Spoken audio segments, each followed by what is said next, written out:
Good afternoon, everybody. I hope that you're doing well. So, as I mentioned in the previous lecture, we are going to be strictly focusing on the writing and the speaking part of the syllabus. And today, the topics that we are going to cover are going to be focusing on the writing part of the syllabus. As I mentioned in the last lecture, writing is a very scoring part of the syllabus, and very simple questions, very simple writing based questions are asked in the paper. So today what we are going to do is we are going to learn how to write a report, we are going to learn how to write a letter, and we are going to learn a little bit about translation and the translation wala aspect of language, right? So that is what we are going to learn today. Let us begin with translation, right? So, सबसे पहले तो since you are students of literature, you must be very familiar with translation. You are going to get a lot of text in your syllabus which were originally not in the language that you are reading the text in, but it was translated, right? A lot of Hindi literature has been translated into English. A lot of English literature has been translated into Hindi. So, कोई text originally जिस language में होता है, अगर आप उसको दूसरी language में कन्वर्ट करते हैं, that is the process of translation. And translation is a very wide field. There are different kinds of translation, but translation से रिलेटेड क्या क्या एस्पेक्ट्स हैं लैंग्वेज के, we are going to look at them right now.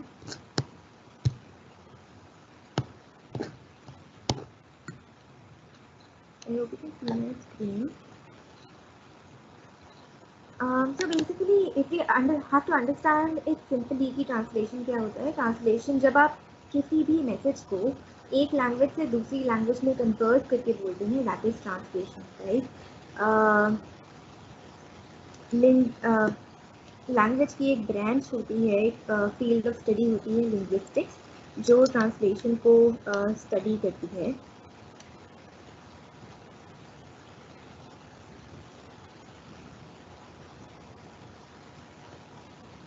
If we talk about the need for translation very briefly, see, it's a very logical and commonsensical thing that we are now global citizens, right?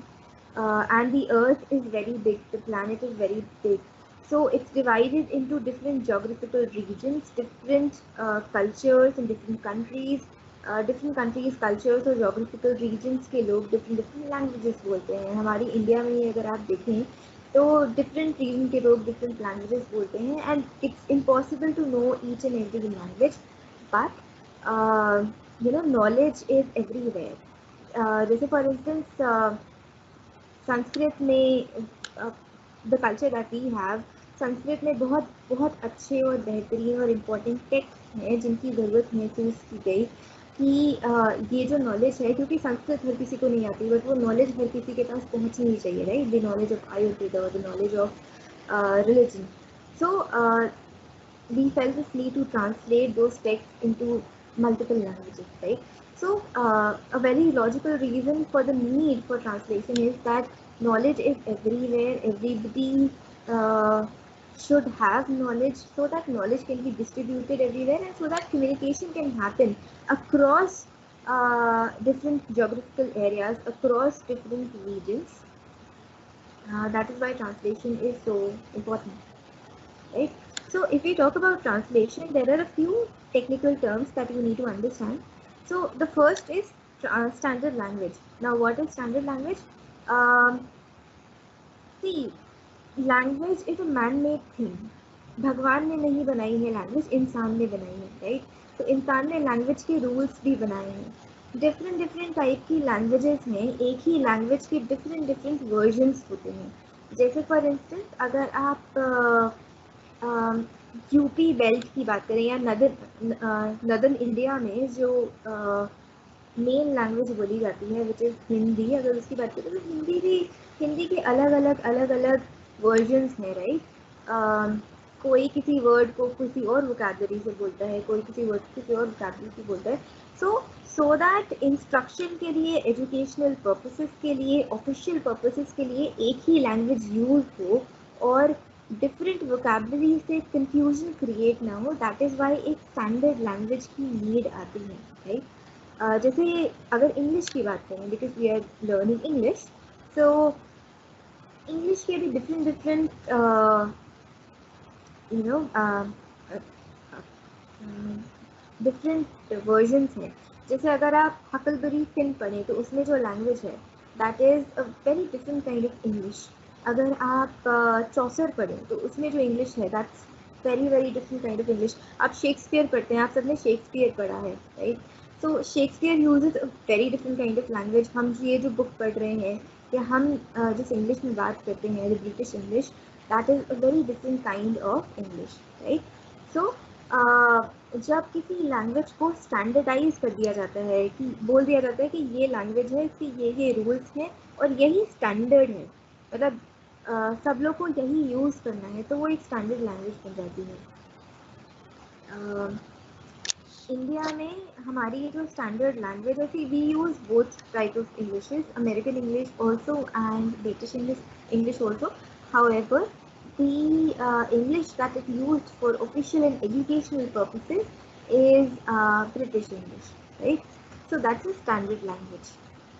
I hope you understood what is standard language. Basically, जब किसी भी language को एक set of rules बना के standardize कर दिया जाता है कि आपको ये vocabulary use करनी है, ये permitted आपके rules हैं, तो उसको standard language बोलते हैं, right? अच्छा, जब आप ट्रांसलेट कर रहे होते हैं, आप एक लैंग्वेज से दूसरी लैंग्वेज में ट्रांसलेट करते हैं, राइट। तो जिस लैंग्वेज में आप ट्रांसलेट करते हैं उसको हम टारगेट लैंग्वेज बोलते हैं। जैसे कि फॉर इंस्टेंस मैं ये सेंटेंस बोलूँ कि अभी क्या टाइम है, और मुझे इसको इंग्लिश में ट्रांसलेट करना है, right. So Hindi would be my standard language, what is the time right now, English would be my target language. तो जिस लैंग्वेज में आप ट्रांसलेट कर रहे होते हैं अपने सेंटेंस को, that is the target language, right. Now let's come to accent and dialect कि एक्सेंट एंड डायलेक्ट क्या होता है। Accent has got to do with your pronunciation. आप किस तरीके से शब्दों को प्रोनाउंस करते हैं, दैट इज़ योर एक्सेंट। जैसे फॉर इंस्टेंस अमेरिकन लोग बहुत अलग तरीके से अंग्रेज़ी बोलते हैं, ब्रिटिश बहुत अलग तरीके से इंग्लिश बोलते हैं, इंडियंस बहुत अलग तरीके से इंग्लिश बोलते हैं, इन द सेंस कि हमारे बोलने का लाइक हमारा प्रोनाउंसिएशन बहुत अलग है, right. There are so many, जैसे हम लोग कई सारे वर्ड्स गलत भी प्रोनाउंस करते हैं। We say petrol, right, it's not the right pronunciation. The actual British pronunciation is petrol, petrol. We say tortoise, कचरे को, जबकि उसका प्रोनाउंसिएशन होता है टॉर्टिस, राइट। ये तो हो गया सही गलत pronunciation, but you know like the way someone is pronouncing words in a certain language, that is accent. So American accent is different, British accent is very different, Indian accent is very different, right? Then what is dialect? Basically जैसे कि मैंने mention किया कि एक language के different versions होते हैं। क्या डिफरेंस होता है उन वर्जन्स में? ग्रामर का डिफरेंस होता है, वोकैबुलरी का डिफरेंस होता है, एक्सेंट का डिफरेंस होता है। जैसे अगर हम हिंदी की बात करें तो जैसे आप ये समझ सकते हैं कि जो भाषा है वो लैंग्वेज है। हिंदी क्या है? हिंदी एक भाषा है। जो बोलियाँ होती हैं वो डायलेक्ट होते हैं। खड़ी बोली, अवधी बोली, then there are so many different types of I think Bhojpuri also is a dialect. So there are different versions of one language which differ because of the difference in region and the difference in culture among people. Different dialects का different grammar, different vocabulary होता है, लेकिन क्योंकि script same होती है, जैसे खड़ी बोली, अवधी बोली, हिंदी की जो स्क्रिप्ट है वो देवनागरी है, तो वो सेम है, right? So dialect is basically different versions of one particular language. तो ये हो गया आपका accent and dialect, right? Now let's come to Pidgin and Creole. Pidgin and Creole are very important from the point of view of exam. They are a little technical, so इसको थोड़ा ध्यान से समझें और कुछ ना समझ में आए तो पूछें। Now Pidgin क्या होता है? ये जो word है Pidgin, that is pronounced as Pidgin.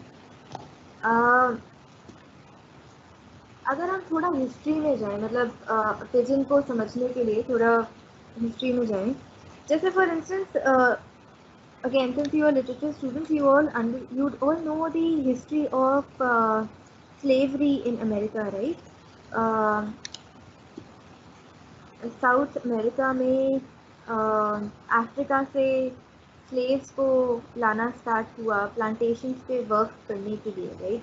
तो जो अफ्रीकन स्लेव्स थे वो अलग भाषा बोलते थे, जो अमेरिकन कॉलोनाइजर्स थे, जो प्लांटेशन ओनर्स थे, वो इंग्लिश बोलते थे, वो अलग भाषा बोलते थे, राइट? तो जब ऐसे दो कल्चर के लोगों को जिनकी भाषा अलग है, उनको आपस में कम्युनिकेट करना होता है, आपस में बात करनी होती है किसी भी पर्पज़ से, चाहे वो कॉलोनाइजेशन के पर्पज़ से हो, चाहे वो बिजनेस पर्पज़ से हो, चाहे वो काम के पर्पज़ से हो, किसी भी पर्पज़ से जब दो कल्चर के लोग जिनको आपस में एक दूसरे की भाषा नहीं आती, जब वो आपस में कम्युनिकेट करते हैं टूटी फूटी लैंग्वेज में, दो भाषाओं के थोड़े बहुत शब्दों को मिला के, तो उससे एक जो कॉमन लैंग्वेज बनती है सिर्फ और सिर्फ कम्युनिकेशन के पर्पसेस के लिए, उसको हम पिजन बोलते हैं, राइट? अब पिजन के क्या फीचर्स होते हैं? पिजन का सबसे पहला तो ये फीचर है कि वो पिजन ये समझने की दो भाषाओं का टूटा फूटा एक मेल है जो सिर्फ बातचीत के पर्पस के लिए बना है। वो किसी भी रीजन की नेटिव लैंग्वेज नहीं होती, उसको as a second language learn किया जाता है। नेटिव लैंग्वेज का क्या मतलब होता है?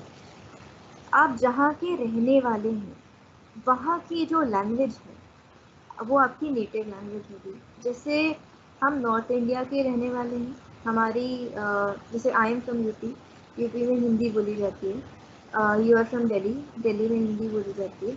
तो आपकी जो नेटिव लैंग्वेज है वो हिंदी है। अगर कोई अमेरिकन है उसकी नेटिव लैंग्वेज इंग्लिश है। अगर कोई जर्मन है, जर्मनी से है, तो उसकी नेटिव लैंग्वेज जर्मन है, राइट? तो पिजन किसी की भी नेटिव लैंग्वेज नहीं होती, क्योंकि पिजन तो एक ठीक ठाक लैंग्वेज भी नहीं है, राइट?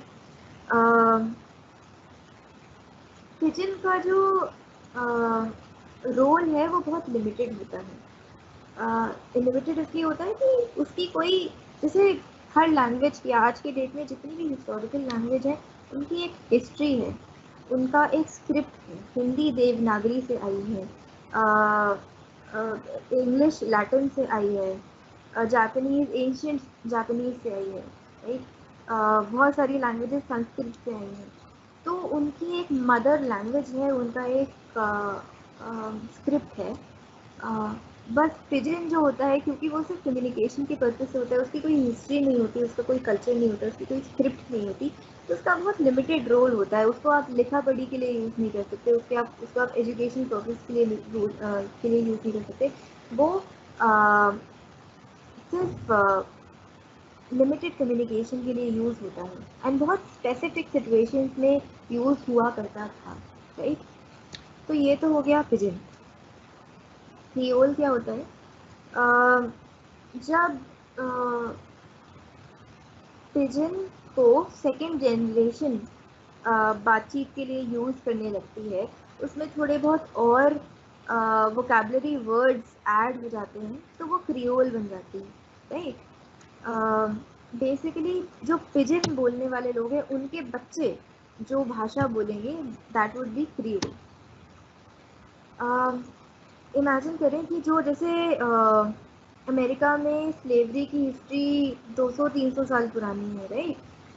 तो जब शुरू में स्लेवरी स्टार्ट हुई होगी और अमेरिकन्स ने और अफ्रीकन्स ने आपस में बातचीत करने के लिए पिजन का आविष्कार किया होगा, तो उनके बच्चे भी हुए होंगे, राइट? बिकॉज 200 साल में तो बहुत बच्चे हो जाते हैं, बहुत जनरेशन हो जाते हैं। तो उनके बच्चों ने भी वो पिजन जो लैंग्वेज है वो इनहेरिट की होगी। See, you have to understand the psychology and the history of it. Slaves को पढ़ाया नहीं जाता था, उनको उनके कोई स्कूल्स नहीं थे कि उनको इंग्लिश पढ़ाई जाए, अपने मास्टर्स की लैंग्वेज सिखाई जाए जैसे वो इंग्लिश में बात करते हैं। वो अपने मास्टर से वही टूटी फूटी पिजन में बात करते थे।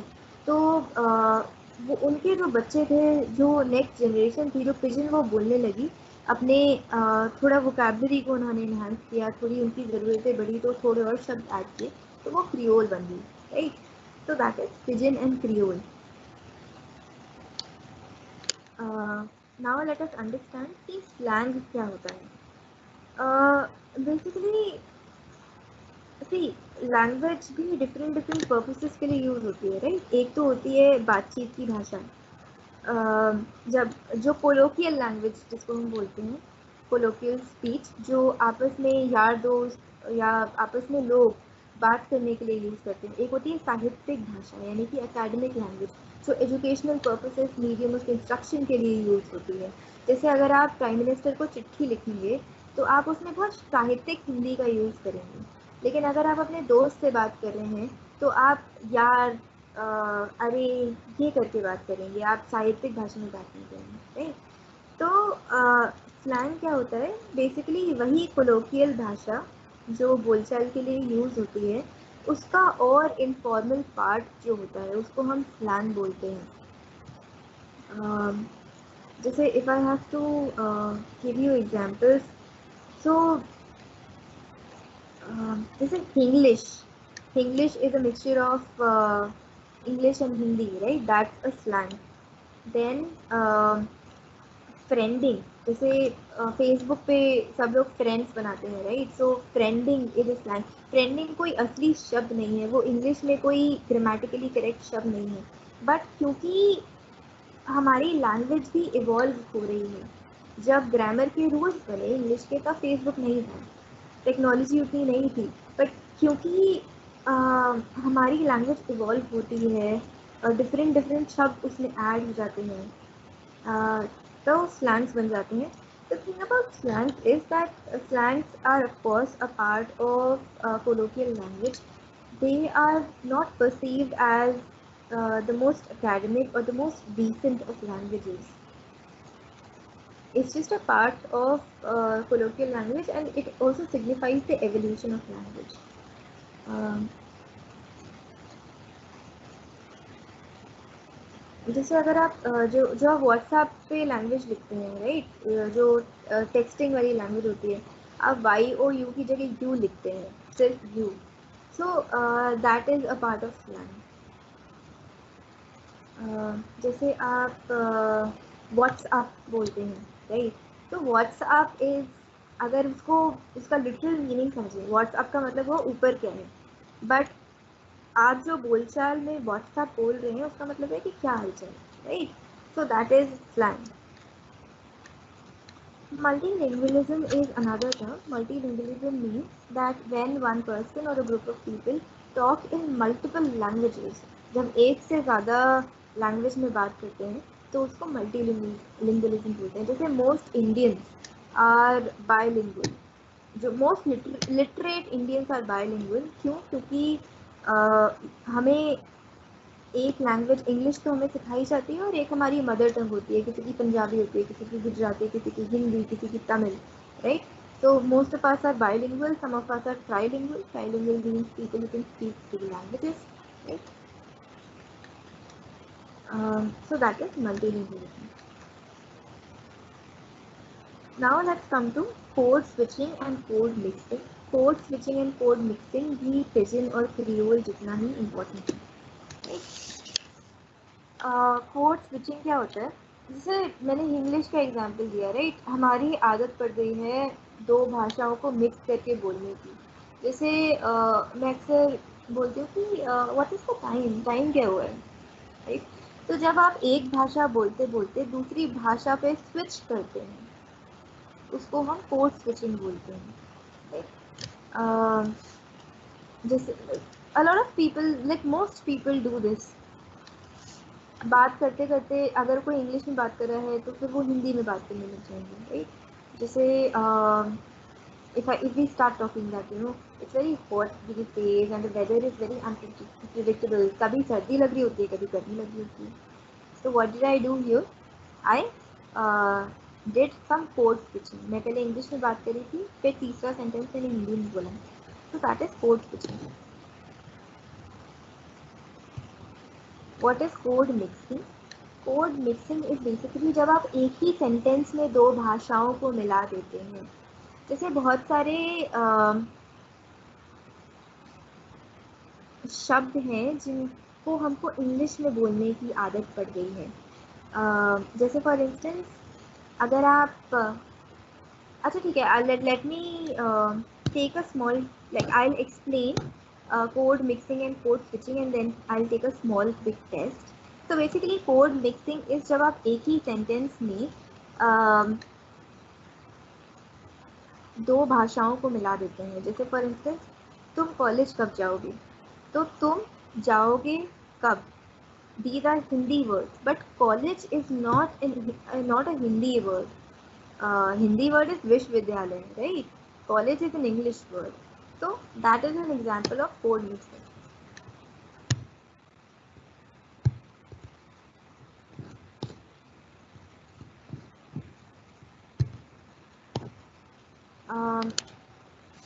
Now let me take like a small test. अगर मैं ये sentence बोलूँ कि तुम्हारी ट्रेन कितने बजे है, तो आपको क्या लगता है ये क्या है? ये कोड मिक्सिंग है कि ये कोड स्विचिंग है कि ये कुछ नहीं है, ये नॉर्मल हिंदी का सेंटेंस है? अच्छा, तो माय क्वेश्चन इज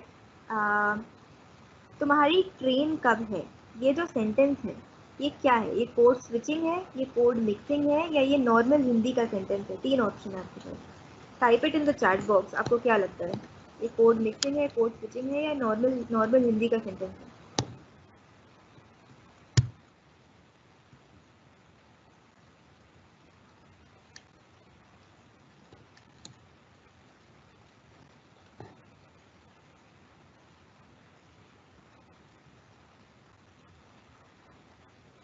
तुम्हारी ट्रेन कब है, ये क्या है? ये नॉर्मल सेंटेंस. अगर नॉर्मल सेंटेंस है तो टाइप करें नॉर्मल सेंटेंस, नहीं तो कोड मिक्सिंग, नहीं तो कोड स्विचिंग.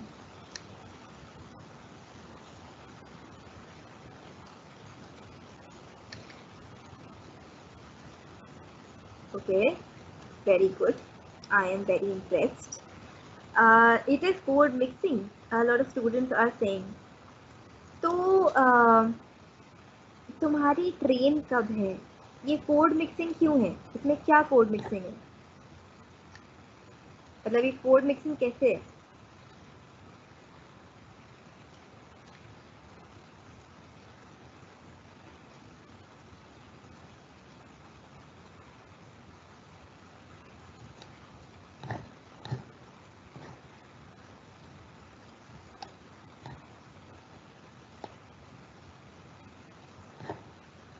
अच्छा, अगर आपको इस ये मान लिया कि ये कोड मिक्सिंग है, so rail is not a Hindi word. Rail is actually an English word. What is the Hindi word for train?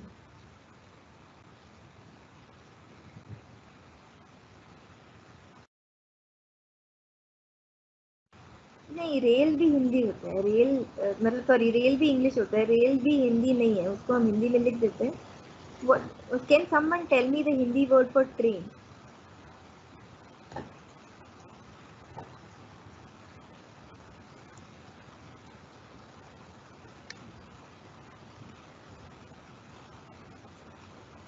No, rail is रेलगाड़ी. ठीक है, वो रेलगाड़ी is a mixed, it's a hybrid word. So the Hindi word for, no, it's not रेलगाड़ी. No. रेलगाड़ी is not the Hindi word. The शुद्ध Hindi word for train. Yes, Lohapad Kamini is the शुद्ध Hindi word for train. I'm so glad that you guys understood code mixing because it's a little difficult to understand. So this proves that you all have understood what is code mixing. ठीक है, तो ये कुछ technical terms हमने पढ़े। ये क्योंकि technical terms important हैं, एग्जाम में इनमें से एक आध तो आता ही है डेफिनेशन के लिए। इसमें कोई डाउट है तो पूछिए, किसी को pidgin, creole, code mixing, code switching नहीं समझ आया हो तो।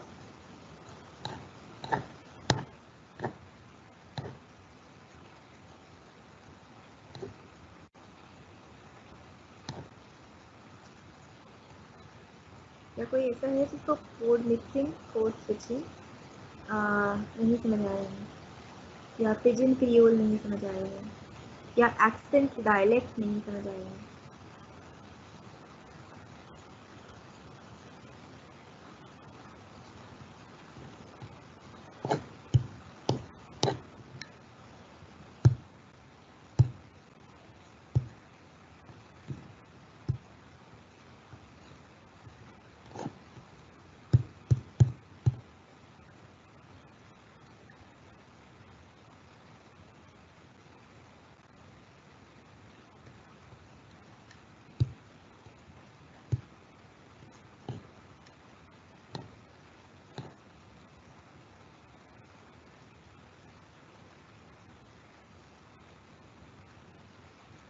Someone has asked a very interesting question. So they have asked that when I teach in class, I use both Hindi and English.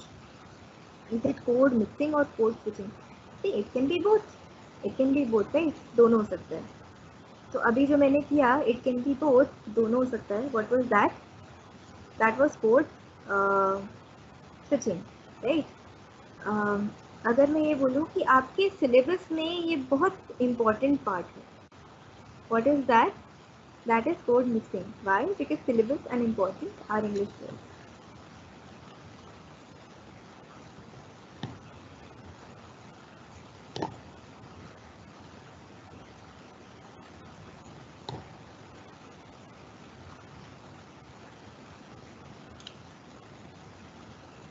Right.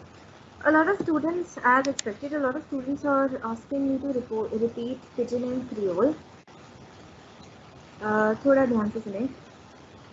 So अच्छा, imagine करें, थोड़ा थोड़ा imagination का यूज़ करें। फॉर इंस्टेंस, ठीक है, एक separate, I explain this with the help of an activity in the classroom where I bring together two students and I tell them कि अपनी नेटिव लैंग्वेज में बात करें। किसी को पंजाबी आती है, किसी को तमिल आती है, तो वो पंजाबी और तमिल में बात कर रहे होते हैं और किसी को कुछ समझ नहीं आ रहा होता है, और फिर हम उसका एक पिजिन और क्रियोल बनाते हैं। वो तो यहाँ नहीं हो सकता, बट थोड़ा इमेजिन करें। लेट्स से कि आप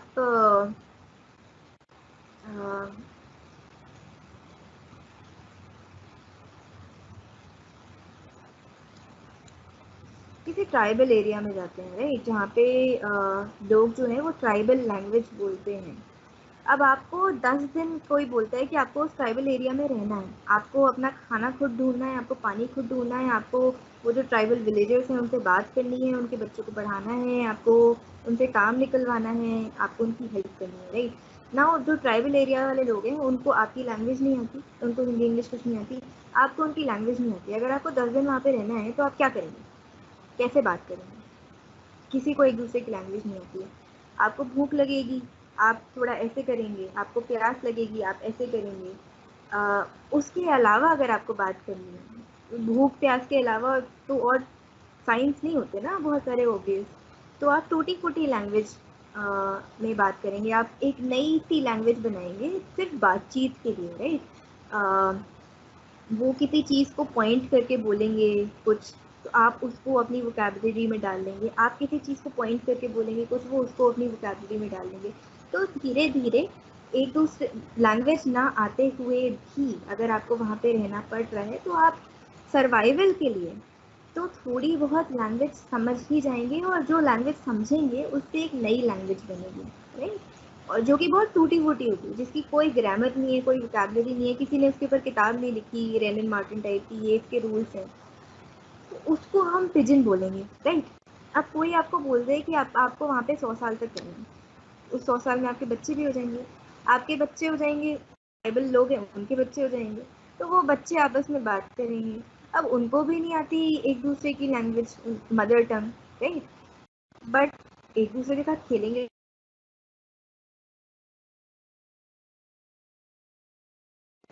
वो उसी में बात करेंगे ना, क्योंकि उनको अभी भी एक दूसरे की लैंग्वेज नहीं आती, राइट। वो पिजन में बात करेंगे और उसमें वो और वर्ड्स ऐड कर देंगे अपनी ज़रूरतों के हिसाब से, राइट। तो क्रियोल क्या हो गया, क्रियोल पिजन का एक विकसित इवॉल्व फॉर्म हो गया। पिजन क्या हुआ, जब दो कम्युनिटी जिनको लैंग्वेज नहीं आती एक दूसरे की, आपस में काम करने के लिए, बातचीत करने के लिए, ट्रेड करने के लिए टूटी फूटी लैंग्वेज बनाते हैं, जिसकी लिमिटेड पर्पस और लिमिटेड वोकैबुलरी होती है, उसको हम पिजन बोलते हैं, राइट। तो ये हो गया pigeon and creole.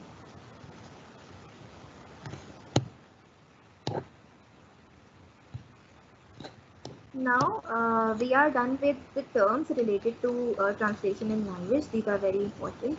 Now let us come to translation. जैसे कि मैंने बोला, ट्रांसलेशन जब एक भाषा से दूसरी भाषा में आप एक मैसेज को ट्रांसलेट करते हैं, उसको हम को कन्वर्ट करते हैं, उसको हम ट्रांसलेशन बोलते हैं, राइट। नाउ बहुत अलग अलग तरीके के ट्रांसलेशन होते हैं। एक होता है आपका word for word translation. Word for word translation का मतलब है जो वर्ड जैसा है उसको वैसा ही ट्रांसलेट कर देना। जैसे गूगल क्या करता है, Google translate word for word translation करता है। let us can we try it?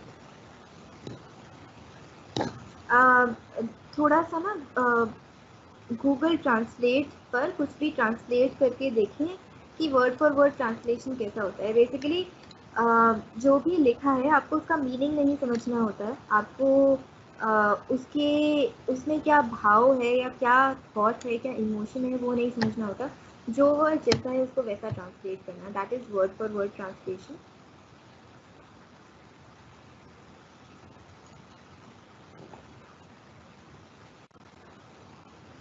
उसके बाद आता है आपका semantic translation. Semantic translation is a superior kind of translation. Semantic का मतलब हमने पढ़ा था बैरियर्स वाले चैप्टर में। सीमेंटिक का मतलब होता है कि मीनिंग की स्टडी, शब्द और उनकी मीनिंग की जो स्टडी होती है उसको सीमेंटिक्स बोलते हैं, राइट। तो सीमेंटिक ट्रांसलेशन कैसे होता है, जब आप ईच एंड एवरी वर्ड लिखा हुआ ट्रांसलेट नहीं करते, रादर क्या लिखा है आप उसकी मीनिंग को समझते हैं, उसके बाद ट्रांसलेट करते हैं, दैट इज सीमेंटिक ट्रांसलेशन। इसको फ्री ट्रांसलेशन भी बोलते हैं, right.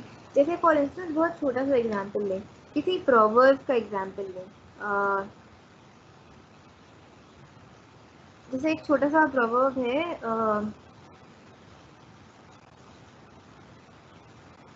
let me think of an English proverb.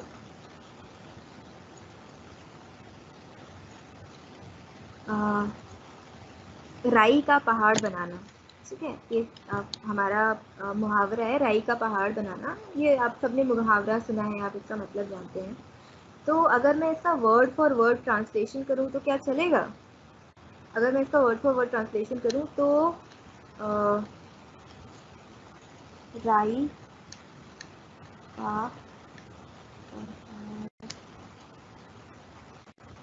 बनाना, इसका वर्ड फॉर वर्ड ट्रांसलेशन को, राई को बोलते हैं मस्टर्ड, ठीक है। मस्टर्ड का को हम ऑफ लिख सकते हैं, पहाड़ को हम माउंटेन लिख सकते हैं, और बनाना को मेक, राइट। तो राई का पहाड़ बनाना, अगर इसका वर्ड फॉर वर्ड ट्रांसलेशन करें तो that would be mustard of mountain make. It makes no sense, it makes absolutely no sense. On the contrary, अगर हम इसका मतलब समझ लें कि राई का पहाड़ बनाने का क्या मतलब है, किसी छोटी सी बात को बहुत बड़ा चढ़ा, मतलब किसी छोटी सी बात को आउट ऑफ प्रोपोर्शन लो करना, तो इसका जो इंग्लिश ट्रांसलेशन होगा वो होगा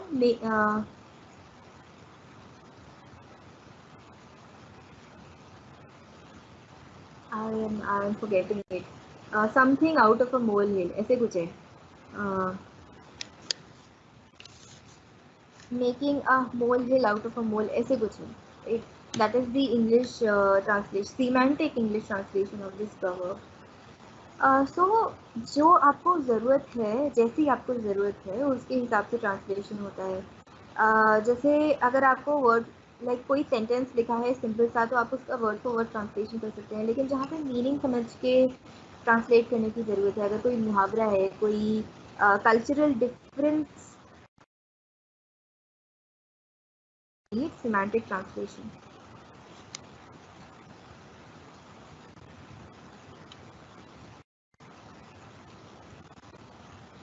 There's one more thing called transcreation. Transcreation means created translation. इसमें क्या होता है, इसमें आप जो भी लिखा है लैंग्वेज में, आपकी जो स्टैंडर्ड लैंग्वेज है उसमें जो भी लिखा है उसके इमोशन को, कॉन्टेक्स्ट को, टोन को, मीनिंग को, स्टाइल को समझते हैं एंड फिर ट्रांसलेट करते हैं, राइट। ये बहुत स्पेसिफिक पर्पस के लिए होता है and you don't change the meaning of it, but you change the words completely. So that is translation.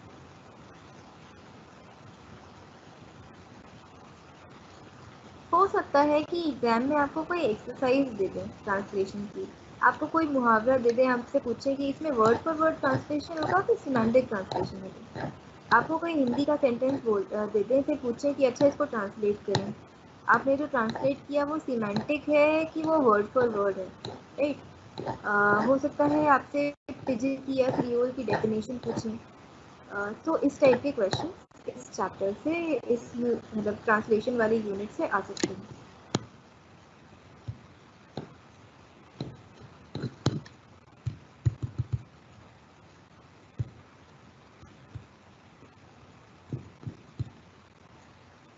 So we are done with this unit translation वाला। इसमें कोई डाउट है तो पूछें and then we will move on to letter writing.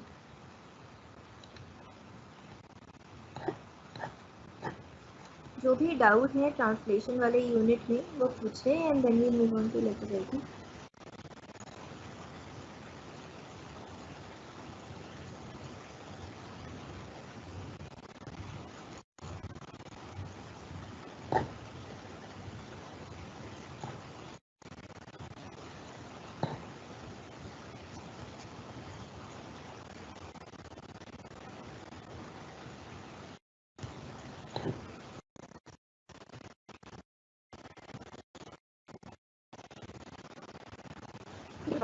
आया है translation. In the end, when we are done with the units, I'm going to open the floor for doubts. हमारे जो लास्ट के 10 मिनट्स होते हैं, तो ये जो whatever needs to be explained again, I'll explain it again later. Right? ठीक है।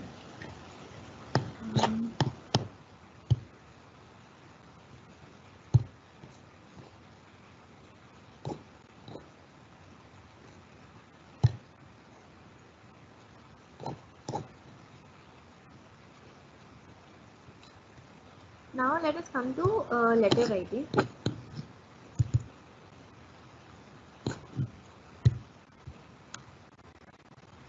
सो सी बचपन से हमने पढ़ा है कि दो टाइप के लेटर होते हैं, एक होता है आपका इनफॉर्मल लेटर, एक होता है आपका फॉर्मल लेटर, ठीक है। इनफॉर्मल लेटर में यूजुअली आप अपने पेरेंट्स को या अपने दोस्तों को लेटर लिखते हैं। फॉर्मल लेटर में यूजुअली आप there are different kinds of formal letter, right. Job application letter भी फॉर्मल लेटर होता है, the letter that you write to the editor, leave application के लिए लेटर, इंफॉर्मेशन के लिए letter, whatever formal purpose के लिए आप लेटर लिखते हैं, those are formal letter, right. So letter writing के एक क्वेश्चन तो हर बार एग्जाम में ज़रूर आता ही आता है, that is like a given 10 marks का आता है। एंड लेटर राइटिंग में सबसे ज़्यादा इम्पॉर्टेंट चीज़ होती है फॉर्मेट। सो आपको फॉर्मेट का ध्यान रखना है। जैसे ये जो फॉर्मेट दिख रहा है आपको, इसी फॉर्मेट को हम थोड़ा सा समझेंगे। तो शुरू में आता है एड्रेस, किसका एड्रेस, राइटर का एड्रेस, मतलब कि जो लेटर लिख रहा है उसका एड्रेस, ठीक है। उसके बाद आती है आपकी डेट, उसके बाद फिर आता है सैल्यूटेशन। इनफॉर्मल लेटर में आप यूजली डियर लिखते हैं, डियर या लविंग, समथिंग लाइक दैट। उसके बाद फिर आता है आपका बॉडी। सो इसको हम बोलते हैं, this is the head, like this is the format head, this is the where you write your main content of the letter, and उसके बाद फिर नीचे आता है जो आपका your loving warm regards, ये जो आप लिखते हैं that is your signature, ठीक है। So basically the format of an informal letter is you write the address, जो letter लिख रहा है उसका address आएगा,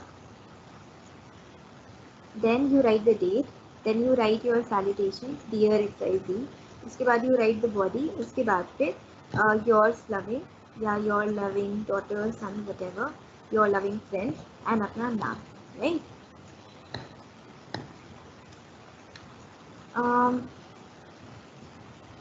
When you are writing a letter in the exam, always remember that you don't have to write your own address. You can write ABC hostel, you can write XYZ colony, you can write a fake address, you can write a fake name, you can write a fake city. You don't necessarily have to write your name, you don't necessarily have to write your address, right?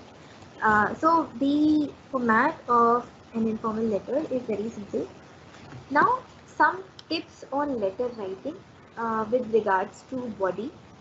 तो जब आप informal letter लिखते हैं उसकी जो tone है वो personal होती है, थोड़ी इमोशनल भी होती है, उसमें थोड़ा आप ज़्यादा शेयर करते हैं, राइट। तो आप अपना हालचाल बताएंगे फर्स्ट पैराग्राफ में, जिसको लेटर लिख रहे हैं उसका हालचाल पूछेंगे, थोड़ी बहुत बेसिक इन्फॉर्मेशन देंगे। उसके बाद फिर जो भी पर्पस है आपका लेटर लिखने का वो आपका सेकंड पैराग्राफ से स्टार्ट होगा। जैसे अगर आपकी एग्ज़ाम में लेटर आता है लिखने के लिए कि आपका एक दोस्त रहता है अमेरिका में, और उसको एक लेटर लिखें कि इंडिया में जब लॉकडाउन लगा तो आपने अपनी छुट्टियां कैसे निकाली, आपकी स्टडीज़ कैसी चलती हैं, राइट। तो पहले पैराग्राफ में आप हालचाल पूछेंगे और अपने हालचाल बताएंगे, थोड़ा बहुत यहाँ की सिचुएशन बताएंगे। उसके बाद फिर सेकेंड पैराग्राफ से आप इंफॉर्मेशन देना स्टार्ट करेंगे। You can divide your letter into like 2, 3 और 4 पैराग्राफ्स। लास्ट का जो पैराग्राफ होगा उसमें आप लिखेंगे कि आप कितना याद करते हैं उनको, या फिर आप चाहते हैं कि वो खुश रहें, वो हेल्दी रहें, घर पे कैसा चल रहा है, पेरेंट्स कैसे हैं, दोस्त कैसे हैं, right. So basically in short the tips for writing a good informal letter are that आपका जो लेटर है उसकी टोन इमोशनल होनी चाहिए, क्रिएटिव हो, like you know use your creativity, use your imagination, add as many details as you can. जैसे कुछ students बहुत ब्लैंड सा लेटर लिखते हैं, वो अपने लाइक सिर्फ अपनी स्टडीज़ की बात करते हैं, सिर्फ हेलो हाई करते हैं, but you know like try to give as many details as you can, try to give different kinds of information, try to maybe ask a few questions, uh, just get creative with your writing, because that is what, and just get a little personal. Like we all are very accustomed to at least not, if not writing letters then writing WhatsApp messages, right? हम WhatsApp messages पे तो हालचाल पूछते ही हैं, जब call पे बात करते हैं अपने पेरेंट्स से अगर दूर रह रहे होते हैं तो हालचाल पूछते हैं। तो imagine that you are genuinely writing a letter to your friend or to your parents, and the personal tone will come, right? You don't have to be very formal sounding in an informal letter. So ये तो हो गया आपका informal letter. What I meant to say was that be a little expressive. Use personal expression in your informal letter.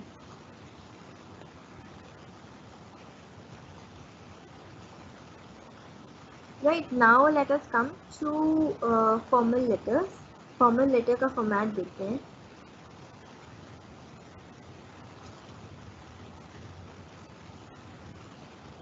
There are different types of formal letters. जैसे school में बहुत common था letter to the principal, principal को letter लिखने leave के लिए apply करने के लिए, या फिर आपके कॉलेज में कुछ ऑर्गेनाइज हो रहा है और उसके लिए प्रिंसिपल को लेटर लिखें, राइट। सो इसका फॉर्मेट क्या होता है, यूजुअल फॉर्मेट एक फॉर्मल लेटर का। सबसे पहले आता है राइटर का एड्रेस, यानी कि जो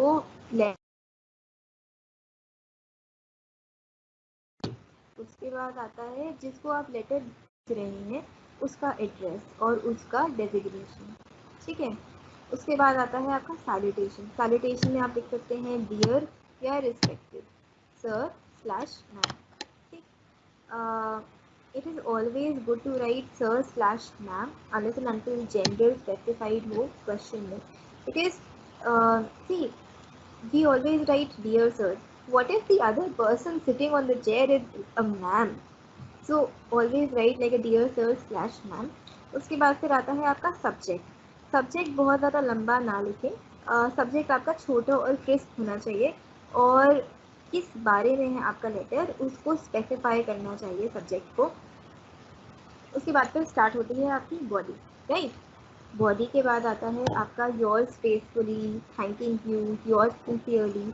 उसके बाद आपका you don't really need to sign, like you don't need to give out your signature, just write your name, that is enough. Now some tips for writing a good body of a formal letter.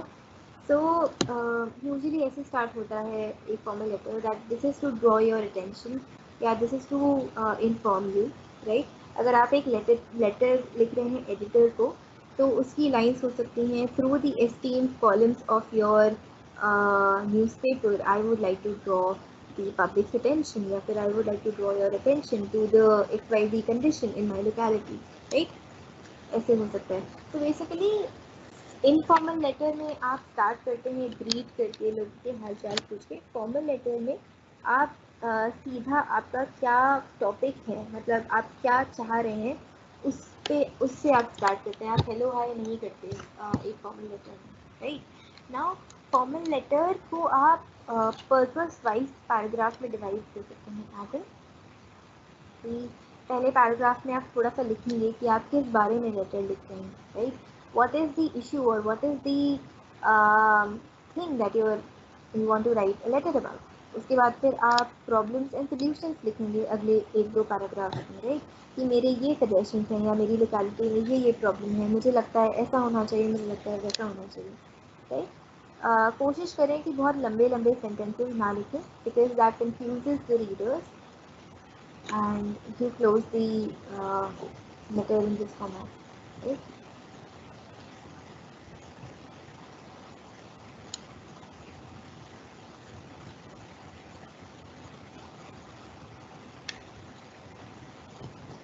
जैसे letter to editor एक बहुत ही common formal letter है. ये last time भी आया था कि एक लेटर लिखें एडिटर को of a newspaper regarding potholes होते हैं सड़क के गड्ढे इन योर लोकेलिटी. तो अगेन उसमें सबसे पहले राइटर का एड्रेस आएगा, फिर डेट आएगी, फिर दी एडिटर जो भी आपका न्यूज़पेपर है जो भी उसका एड्रेस है, डियर सर मैडम या respected sir madam, subject, and उसके बाद फिर जो भी आपका बॉडी है वो, राइट. जब आप एंड करते हैं लेटर को तो फिर आप अर्ज करते हैं कि please I request you to look into the matter. I request you to draw attention to our problem in your newspaper and help us in getting it solved. So last जो line होती है that is usually a request that please kindly look into the matter. Something like that.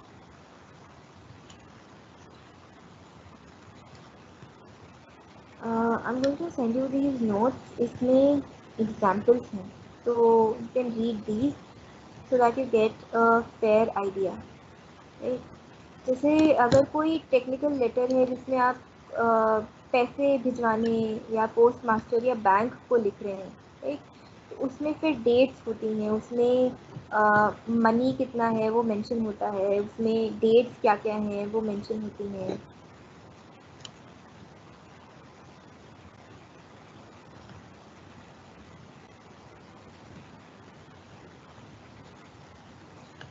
Business letters भी important होते हैं।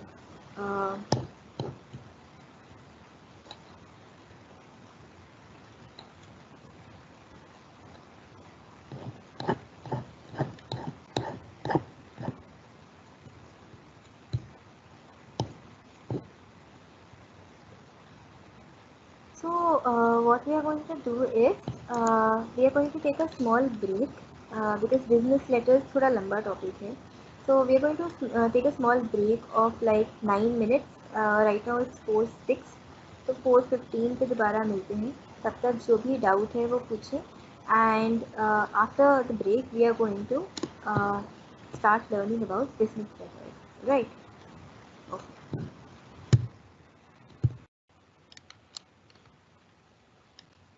Alright everybody, I hope you are back. Let us go back to business letters. Right, तो business letters काफ़ी business letters थोड़े से ना ये principal और ये एडिटर वाले लेटर से थोड़े से ज़्यादा थोड़े से अलग होते हैं. That is why we need to study their format and how to write them separately. Right? Business letter का क्या मतलब हुआ? जब आप किसी ऑर्गेनाइजेशन में काम करते हैं या कोई ऑर्गेनाइजेशन अपने बिजनेस के लिए जब कम्युनिकेट करता है लेटर्स के थ्रू तब बिजनेस लेटर्स की नीड आती है. राइट? हो सकता है वो कस्टमर्स से कॉरेस्पॉन्ड कर रहा हो लेटर्स के थ्रू, अपने सप्लायर्स से कर रहा हो, शेयर होल्डर्स से कर रहा हो. जैसे आपने अपने घरों में देखा होगा, अगर आपके पेरेंट्स शेयर्स में इन्वेस्ट करते हैं तो कुछ महीनों में उनके पास कुछ लेटर्स आते हैं उस कंपनी से जिसके शेयर्स में उन्होंने इन्वेस्ट किया, या फिर बैंक से बड़े सारे लेटर आते हैं कि आपका KYC अपडेटेड नहीं है, अपना KYC अपडेट करा लीजिए, आपका क्या आपको ATM के लिए अप्लाई करना है. राइट? तो अब तो कॉल से ज़्यादा होता है, पहले लेटर्स होता था, अभी भी लेटर से होता है. तो जब बिजनेस पर्पस के लिए बिजनेसेस अपने कस्टमर्स से, अपने सप्लायर्स से, शेयर होल्डर्स से, अपने बिजनेस पार्टनर्स से, प्रोस्पेक्टिव जहाँ पे उनको बिजनेस करना है उस कंपनी से जब कम्युनिकेट करते हैं तो तब बिजनेस लेटर्स की नीड फील होती है. Right?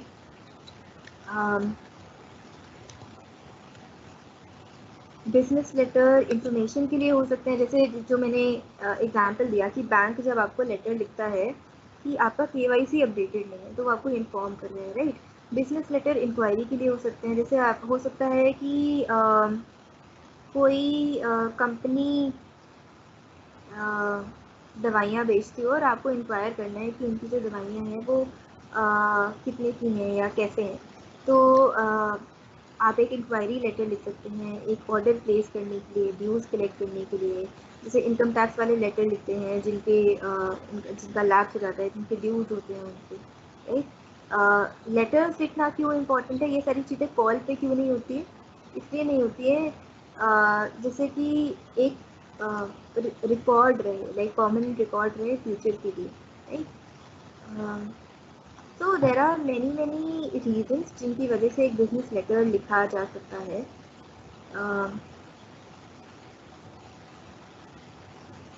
Now let us look at the format of a business letter. ठीक है? सबसे पहले थोड़ा सा थियोरेटिकली देखेंगे फिर प्रैक्टिकली देखेंगे.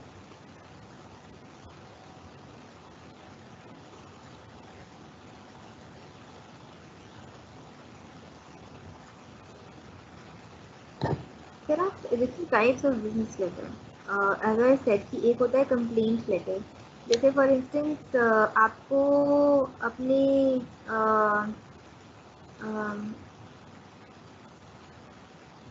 म्यूनिसिपल कॉरपोरेशन को कंप्लेन करना है कि आपके घर के बाहर कचरा पड़ा रहता है और कोई वो कचरा उठा के ले नहीं जाता, जबकि ये म्यूनिसिपल कॉरपोरेशन की जिम्मेदारी है. तो आप उनको कंप्लेंट लेटर लिख सकते हैं. आपको किसी कंपनी को लेटर लिख के इंक्वायर करना है कि उनके प्राइसेस क्या हैं, तो आप इंक्वायरी लेटर लिख सकते हैं. सेल्स लेटर होता है जहाँ पे आपको किसी को कोई चीज़ बेचनी होती है. ऑर्डर लेटर होता है जब आप एक ऑर्डर प्लेस करते हैं. Right? Finance related letters of course like banks जो लिखते हैं, या फिर आप जो अपडेट वाले लेटर्स आते हैं अपने बैंक से, no those are finance related letters. let us quickly look at the format through an example, right? जैसे सी फॉर्मेट सबको ऑलमोस्ट सेम ही रहेगा, एक तो चीज़ें हैं वो बदलेंगी। जैसे कंप्लेंट लेटर का हम देखें, ईमेल लिखना ज़रूरी नहीं है। सबसे पहले आएगा राइटर का एड्रेस, यानी कि आप जो लेटर लिख रहे हैं उसका एड्रेस, ठीक है। ईमेल और मोबाइल नंबर लिखने की का कंपल्शन नहीं है। और अगर आप लिखें ईमेल और मोबाइल तो अपना ना लिखें, मतलब मोबाइल नंबर तो बिल्कुल भी नहीं, because you don't know where the copies will, like exam की जो कॉपीज है वो कहाँ कहाँ जाएंगी और वो किस पर्पज़ के लिए यूज़ होगा। तो मोबाइल नंबर कभी भी अपना ना लिखें, उसको आप ब्लैंक छोड़ सकते हैं, उसमें आप एक्स लिख सकते हैं, उसमें 1 2 3 4 लिख सकते हैं। ज़रूरी भी नहीं है ईमेल और मोबाइल लिखना, राइट? तो इट्स नॉट इम्पॉर्टेंट। तो सबसे पहले आता है राइटर का एड्रेस, उसके बाद आती है डेट, उसके बाद फिर जिसको आप लिख रहे हैं उसका डेजिग्नेशन, यूजुअली मैनेजर को लिखा जाता है ज़्यादातर जो बिजनेस लेटर होते हैं, राइट? उसका एड्रेस, आपका सैल्यूटेशन, रिस्पेक्टेड या डियर सर और मैडम, उसके बाद फिर आपका सब्जेक्ट, उसके बाद फिर आपका बॉडी, जो भी आपकी कंप्लेन है। अगेन आप फॉर्मल लेटर की तरह ही इसको स्टार्ट करेंगे कि this is to bring to your notice, या this is to bring to your attention, या this is to inform you, right? अच्छा, कुछ ना आप ये एग्जाम्पल्स पढ़ेंगे तो आपको कुछ वर्ड्स समझ में आएंगे कि जितने भी लेटर होते हैं उनमें कुछ वर्ड्स होते हैं जो बड़े इंपॉर्टेंट होते हैं, कुछ फ्रेजेस होते हैं जो बड़े इंपॉर्टेंट होते हैं। जैसे एक्सपीडाइट हो गया, मतलब इसको जल्दी करें, है ना। रिस्पॉन्ड एट द अर्लीस्ट, ये एक फ्रेज है जो बड़ा यूज़ होता है। Then please look into the matter, I request you to oblige me with your attention। तो ये जो कुछ फ्रेजेस हैं, ये बहुत यूज़ होते हैं। So you should be familiar with some of the phrases, जिससे कि लेटर लिखना आसान हो जाए, राइट? उसके बाद अब आप अपना सिग्नेचर लिखेंगे। और एक और चीज़ है, एक और इम्पॉर्टेंट चीज़ है, जैसे ईमेल भेजते टाइम भी ये याद रखें, जब भी आप अपने लेटर के साथ कोई डॉक्यूमेंट अटैच करते हैं, है ना। जैसे अगर आप कंप्लेन लेटर लिख रहे हैं और आप ये कंप्लेन डाल रहे हैं कि मैंने मोबाइल परचेज़ किया था लेकिन इसका वो ये ख़राब हो गया 2 दिन में, राइट? तो उसका जो इनवॉइस है या आपकी जो रिसिप्ट है, आपने प्रूफ आपको करना पड़ेगा ना इंक्लूड। वो बोलेंगे कि आपके पास क्या प्रूफ है कि आपने 2 दिन पहले लिया था। तो जब भी आप बिजनेस लेटर्स लिखते हैं, यूजुअली ऐसा होता है कि लेटर के साथ साथ आप कुछ ना कुछ डॉक्यूमेंट अटैच करते हैं, तो आपको वो मेंशन करना होता है। मतलब लेटर जब ख़त्म हो जाता है तो enclosed ENCL is the abbreviation for enclosed. और ये कोलन लगा के आपको लिखना होता है कि आपने क्या एनक्लोज किया है, इनवॉइस एनक्लोज किया है, रिसिप्ट किया है, लेटर किया है, क्या एनक्लोज किया है, राइट?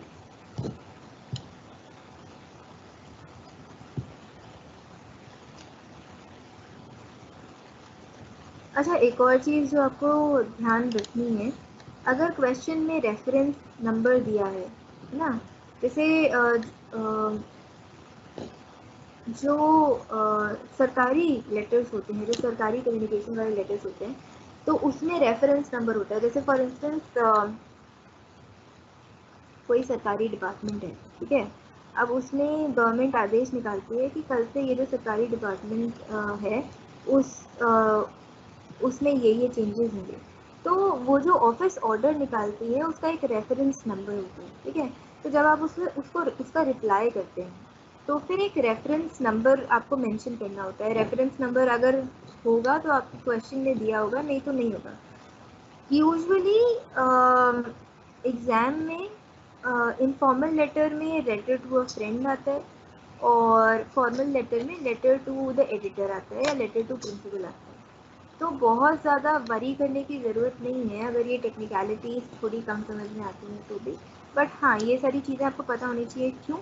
क्योंकि आप कभी तो बड़े होके काम करना स्टार्ट करेंगे, राइट? तो जब आप काम करना स्टार्ट करते हैं तो ये सारा लिखा पढ़ी का काम बहुत होता है, और उसमें लेटर लिखना is a very very important part. मतलब आपको लेटर तो लिखना आना ही चाहिए, लेटर तो सभी को लिखना आना चाहिए, no matter what profession you are इन।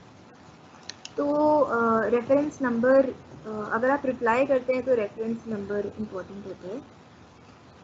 अगर आप रिप्लाई करते हैं तो रेफरेंस नंबर और डेट मेंशन करना भी इम्पोर्टेंट होता है कि आपको किस डेट को मिला था वो लेटर जिसका आप रिप्लाई कर रहे हैं, है ना।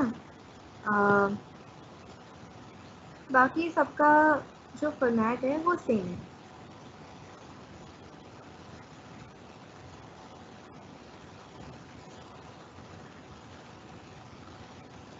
अच्छा, एक और चीज़ ध्यान में रखने की है, जैसे अगर आपकी बहुत सारी इंफॉर्मेशन है ना, आपने 4-5 डॉक्यूमेंट, आपने बैंक को लेटर लिखा कि मैंने अकाउंट खुलवाया था लेकिन वो बैंक वालों ने गलत तरीके से फ्रीज कर दिया, राइट।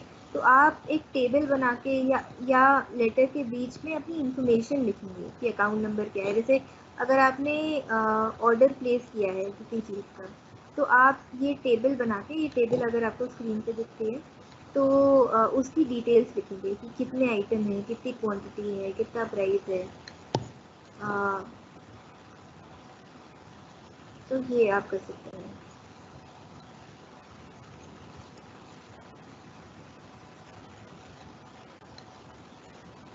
सारे जितने भी फॉर्मेट हैं वो सेम होते हैं, उसमें कोई डिफरेंस नहीं होता। हल्का फुल्का डिफरेंस आता है आपका टाइप ऑफ लेटर में। अगर आप ऑर्डर प्लेस कर रहे हैं, आपके पास बहुत सारी इन्फॉर्मेशन है तो उसकी टेबल बनाएंगे। बैंक में अकाउंट खुलवाना है तो अकाउंट नंबर लिखेंगे, डेट लिखेंगे, किस टाइप का अकाउंट खुलवाना है वो लिखेंगे, राइट। कोई अगर आपको रिसिप्ट अटैच करनी है तो एनक्लोज में उस रिसिप्ट की डिटेल्स लिखेंगे। तो बहुत छोटे छोटे ये डिफरेंसेस हैं जो टाइप ऑफ लेटर पे डिपेंड करते हैं, right? तो ये हो गया हमारा letter writing.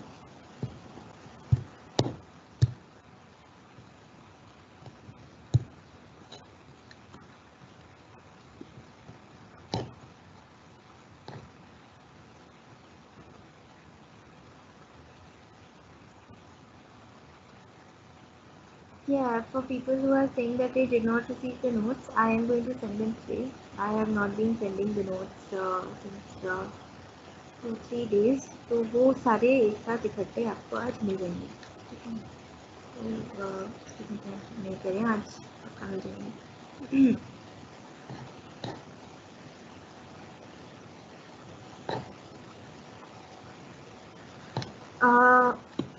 All right. Now that we are done with letter writing, let us come to report writing. Report writing is a very, very, very important topic for exams. Report भी आएगी और ज़रूर आएगी।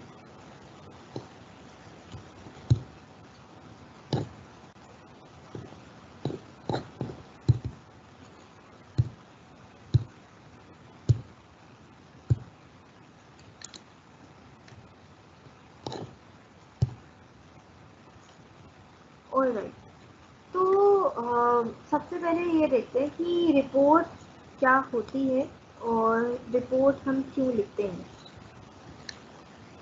अच्छा, मैं आपको एक इमेजिनरी सिचुएशन देती हूँ। आप मुझे बताएं कि उस सिचुएशन में अगर आपको कुछ लिखना है तो आप क्या लिखेंगे, है ना। लेट्स से कि आप सड़क पे जा रहे हैं और सड़क पे कोई एक्सीडेंट हो जाता है, कोई बहुत बैडली इंजर्ड हो जाता है और आपको उस इवेंट को पूरा डिस्क्राइब करना है। मतलब उस इवेंट में, उस एक्सीडेंट में क्या क्या हुआ, कितने लोग घायल हुए, कैसे एक्सीडेंट हुआ, क्यों हुआ, रोड ख़राब थी कि लोग रैशली चला रहे थे कि ड्रंक ड्राइविंग कर रहे थे। तो अगर आपको इसके बारे में लिखना है तो आप क्या लिखेंगे? आप लेटर लिखेंगे, आप रिपोर्ट लिखेंगे, आप समरी लिखेंगे? What will you write if you have to describe and tell about a certain circumstance or a certain event? You're going to write a report, right? जैसे आपने न्यूज़पेपर्स में जो आप न्यूज़पेपर पढ़ते हैं उसमें जो भी घटना घटित होती है, मतलब जो भी इवेंट होता है उसकी एक रिपोर्ट आती है, उसमें सारी डिटेल्स होती हैं कि ये जो एक्सीडेंट है या ये जो इवेंट है ये इस टाइम पर हुआ, इतनी डेट को हुआ, इसमें इतने लोग इन्वॉल्व थे, इसमें ये एलिमेंट्स इन्वॉल्व थे, इस पे इन लोगों ने ये टिप्पणी की, इन लोगों ने ये ओपिनियन दिया, right. So what is that? That is basically a report. So what is report writing and what is the purpose of report writing? जब भी आपको किसी भी चीज़ को रिपोर्ट करना होता है, कोई इवेंट हुआ उसको रिपोर्ट करना है, कोई मीटिंग हुई उसको रिपोर्ट करना है, आपने कुछ भी डिस्कस किया और उस डिस्कशन में क्या उसका क्या कंक्लूजन निकला या फिर उस डिस्कशन में क्या क्या डिस्कस हुआ, अगर आपको उसके बारे में लिखना है, that is when you are going to write a report, right? So whenever you have to describe something or whenever you have to share information in a documented formal way, that is when you need to write reports, right? And that is why you should know how to write reports. जैसे जो correspondent किसी भी वारदात के मौके पे जाके reporting करते हैं उसको ओरल रिपोर्टिंग बोलते हैं, जब वही चीज़ लिखी जाती है तो उसको रिटन रिपोर्ट्स बोलते हैं, right? If we talk about the purpose of report writing या फिर रिपोर्ट्स जो हैं वो किस लिए लिखी जाती हैं, ऐसी रिपोर्ट्स हर डिपार्टमेंट, हर प्रोफेशन, हर पर्पस के लिए लिखी जाती हैं। एजुकेशनल डिपार्टमेंट्स में अलग तरीके की रिपोर्ट्स होती हैं, न्यूज़ रिपोर्ट्स अलग होती हैं, किसी भी चीज़ को डॉक्यूमेंट करने के लिए अलग रिपोर्ट्स होती हैं, राइट? सो रिपोर्ट राइटिंग के क्या क्या ऑब्जेक्टिव्स या क्या क्या पर्पस होते हैं? अगर कोई कंट्रोवर्शियल डिसीजन है तो उसकी रिपोर्ट होती है। जैसे अगर सुप्रीम कोर्ट ने कोई डिसीजन लिया तो उसकी एक रिपोर्ट होगी कि ये जजेस थे, ये बेंच बैठी, ये प्रोसीडिंग्स हुई, इस वजह से ये डिसीजन लिया गया, राइट? अगर कोई भी नई पॉलिसी इम्प्लीमेंट करनी है या कोई नई पॉलिसी इंट्रोड्यूस करनी है तो उसकी एक प्रॉपर रिपोर्ट होती है। बिजनेस रिपोर्ट्स अलग होती हैं जहाँ पे आप किसी भी प्रोजेक्ट को या ऑपरेशन को मॉनिटर करते हैं। अगर आपको कोई इंफॉर्मेशन प्रेजेंट करनी है किसी ऑर्गेनाइजेशन को एक ऑर्गेनाइज वे में, उसकी रिपोर्ट्स अलग होती हैं। देन जब भी कोई डेटा कलेक्ट होता है, कोई रिसर्च होती है, कोई टेक्निकल स्पेसिफिकेशंस होते हैं तो उसकी भी रिपोर्ट बनती है। अगर आपको कोई भी चीज़ प्लान करनी है, उसकी प्रोग्रेस को मैप करना है, एक कोई भी एक्टिविटी प्लान करनी है या प्रॉब्लम सॉल्व करनी है तो उसके लिए भी रिपोर्ट्स लिखी जाती हैं। And they are documented why, so that you have legal proof and you have a documented history and a documented ready for reference point, so that further action can be taken, right? जैसे आप test भी कराते हैं, आपको test reports मिलती हैं, उसमें test में क्या क्या आया वो सारा इंफॉर्मेशन होता है, right? So report writing is very widely used for multiple reasons. Now there are two types of reports. One is the long report and one is short report. आपको long report लिखने के लिए नहीं आएगी because long report बहुत लंबी होती है, right? It can be of hundreds of pages, it can be of 20 pages. So you will not be required to write a long report, but still you should know the format of it. तो उसका एक बार छोटा सा format देख लेते हैं। Usually जो लंबी रिपोर्ट होती है उसका एक कवर या टाइटल पेज होता है। उसमें जो बेसिक डिटेल्स हैं वो कवर होती हैं, यानी कि आपका जो प्रोजेक्ट है उसका टाइटल क्या है, ऑर्गेनाइजेशन का नाम क्या है, कौन उसको सबमिट कर रहा है, किसको सबमिट कर रहा है, डेट क्या है, किस कमिटी ने ये रिपोर्ट लिखने के लिए बोला है, नो। एक सर्टिफिकेट होता है जो कि उस रिपोर्ट की ऑथेंटिसिटी को प्रूव करता है। अगर गवर्नमेंट ऑफ इंडिया ने वो रिपोर्ट लिखवाई है तो फिर उसका एक सर्टिफिकेट होगा, राइट?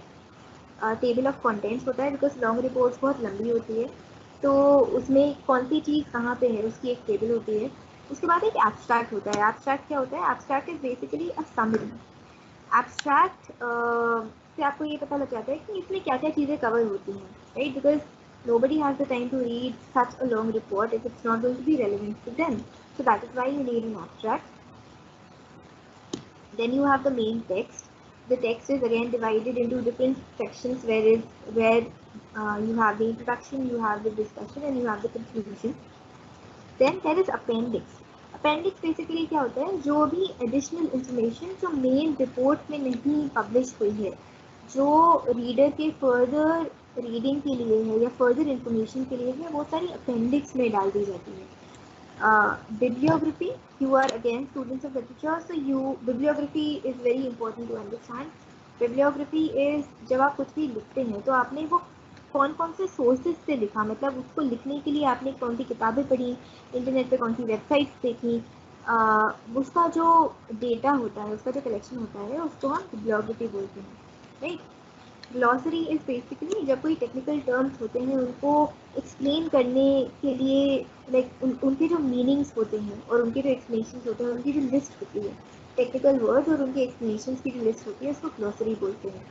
जैसे अगर आप अपने एसओएल मटेरियल में देखें तो उसमें भी एक ग्लॉसरी है। बहुत सारी रिपोर्ट्स में इंडेक्स होता है पीछे, जो भी, जैसे टेबल ऑफ कंटेंट्स में तो मेन टॉपिक्स होते हैं, जो सब टॉपिक्स हैं, एक टॉपिक के अंदर भी सब टॉपिक्स होते हैं, तो सब टॉपिक्स इंडेक्स के अंदर होते हैं। If we come to short reports, तो short reports are very important. Short reports आपको एग्जाम में आएंगी लिखने के लिए। शॉर्ट रिपोर्ट्स के दो फॉर्मेट होते हैं। One is the memo format and the other is the letter format, right? Now, memo कैसा होता है? Memo में basically if we look at the format,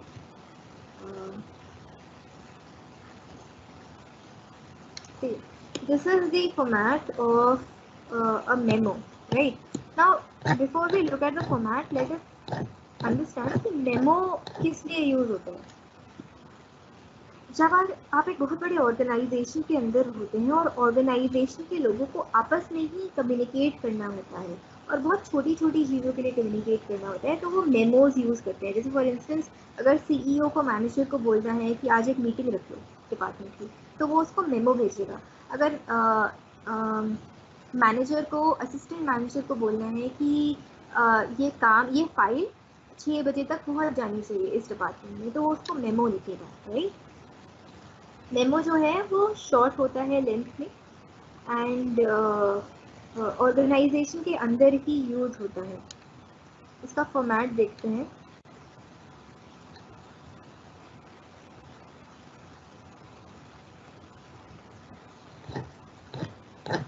memo के डिफरेंट फॉर्मेट्स होते हैं।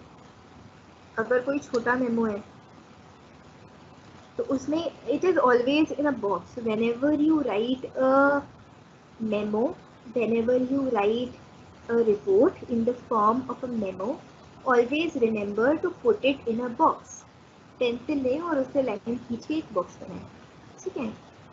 सबसे पहले अगर जैसे कॉलेज की आपको एक मेमो के फॉर्म में रिपोर्ट लिखनी है, तो सबसे पहले आपकी ऑर्गेनाइजेशन का नाम, ऑर्गेनाइजेशन की प्लेस, उसके बाद फिर ये हेडिंग आएगी, इंटर कॉलेज या इंटर ऑफिस मेमोरेंडम, ये हेडिंग आएगी। उसके बाद फिर रेफरेंस नंबर अगर है आपके पास तो ठीक है, नहीं है तो भी ठीक है। टू यानी कि आप किसको लिख रहे हैं, फ्रॉम यानी किससे वो मेमो जा रहा है। उसके बाद फिर आता है आपका बॉडी,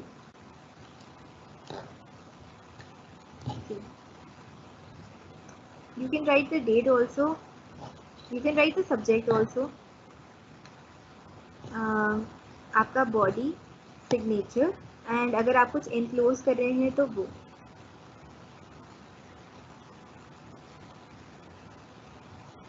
अगर आप किसी को कॉपी कर रहे हैं, मतलब कि अगर आप किसी और को भी भेज रहे हैं तो वो सीसी में आता है। जैसे ईमेल में सीसी होते हैं, तो वो उसमें आता है, right. This is a more detailed format of a memo report. So basically name of the organization, place, ये heading, inter office या inter college memorandum, reference number optional होता है। रेफरेंस नंबर अगर है तो ठीक, नहीं है तो ठीक। डेट, टू, फ्रॉम, सब्जेक्ट, उसके बाद आपकी बॉडी, सिग्नेचर यानी कि आपका नाम, जो भी आप एनक्लोज कर रहे हैं। अगर आप कुछ एनक्लोज कर रहे हैं तो ठीक है, अगर कुछ एनक्लोज नहीं कर रहे हैं तो एनक्लोज ना लिखें। सीसी जो है वो भी ऑप्शनल होता है। तो ये हो गया रिपोर्ट का मेमो फॉर्मेट। नाउ रिपोर्ट जो है वो लेटर के फॉर्मेट में भी होती है। लेटर के फॉर्मेट में वही फॉर्मेट होता है जो लेटर में होता है, right. But difference, so letter और रिपोर्ट में क्या डिफरेंस होता है, लेटर और रिपोर्ट में ये डिफरेंस होता है कि रिपोर्ट एक बॉक्स के अंदर होती है और थोड़ा सा उसका फॉर्मेट और ऑर्गेनाइजेशन अलग होता है। जैसे अगर आप लेटर के फॉर्मेट में लिखते हैं तो इस फॉर्मेट को ध्यान से देखें। Name of the organization, address of the organization, left hand side पे सारी डिटेल्स आएंगी, सिर्फ डेट आपकी राइट हैंड साइड पे आएगी। लेफ्ट हैंड साइड पे रेसिपेंट्स नेम, मतलब जिसको आप भेज रहे हैं रिपोर्ट, उसका नाम, उसका जॉब टाइटल, ऑर्गेनाइजेशन का नाम। जैसे फॉर इंस्टेंस अगर एक ऑर्गेनाइजेशन दूसरे ऑर्गेनाइजेशन को रिपोर्ट के फॉर्म में लेटर भेजता है, राइट, तो आप उसका जॉब टाइटल लिखेंगे, जिसको भी आप भेज रहे हैं उसका जॉब टाइटल लिखेंगे, राइट। उस ऑर्गेनाइजेशन का नाम लिखेंगे जिसको भेजा जा रहा है। आपका सैल्यूटेशन डियर और रिस्पेक्टेड सर, आपका सब्जेक्ट, आपका बॉडी, आपका नाम, सिग्नेचर जो भी, आपका जॉब टाइटल एंड जो भी आप इनक्लोज करें, right. So before you get confused, अगर आप लेटर के फॉर्म में रिपोर्ट लिख रहे हैं तो यहाँ पे आपके ऑर्गेनाइजेशन का नाम आएगा, यहाँ पे आपके ऑर्गेनाइजेशन का एड्रेस आएगा। नीचे जब आप job title, name of organization और एड्रेस लिखेंगे तो जिस ऑर्गेनाइजेशन को आप भेज रहे हैं उसका नाम और एड्रेस आएगा, राइट। जिसको आप भेज रहे हैं उसका जॉब टाइटल आएगा, यहाँ पे आपका जॉब टाइटल आएगा।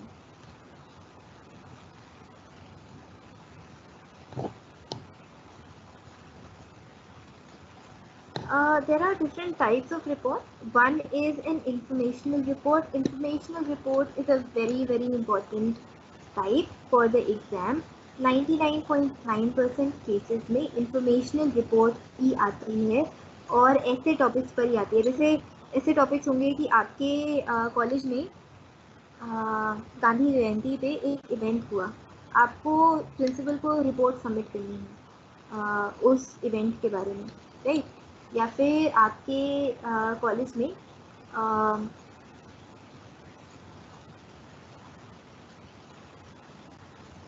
कॉलेज की 500 एनुअल जुबली मनाई गई, आपको एक रिपोर्ट लिखनी है प्रिंसिपल की, राइट। तो उसका फॉर्मेट ये रहेगा, वेयर यू हैव ऑर्गेनाइजेशन का नाम, place, inter office memorandum, date, to, from, subject. Now some tips on writing a good report